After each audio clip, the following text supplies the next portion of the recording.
ఉన్నారు, వీళ్ళని అయితే అడుగుదాం ఎట్లా ఫీల్ అవుతున్నారు అని. భక్తులు ఉన్నారు, వీళ్ళైతే అక్షరాంతాలు కలుపుతున్నారు.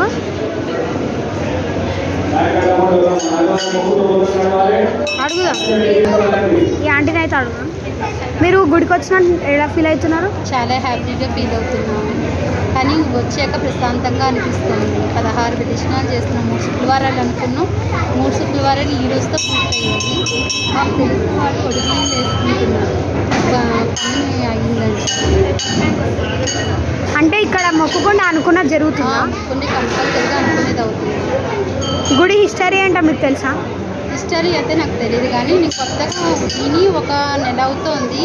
ఎప్పటి నుంచి అనుకుంటున్నాను కానీ అవ్వట్లేదు రావడం, కానీ ఈసారి కుదిరింది. సరే, థ్యాంక్ యూ. ఇప్పుడు హిస్టరీని ఒకసారి అయితే కనుక్కుందాం, ఎవరైనా చెప్తారేమో పంతులు. వీళ్ళైతే హిందీలో ఉన్నారు, అందుకే వీళ్ళ దగ్గరికి వెళ్తున్నాం, వీళ్ళనైతే అడుగుదాం. కానీ అంతకన్నా ముందు ఇంకా భక్తుల రివ్యూ కూడా తీసుకుందాం, వేరే భక్తులది.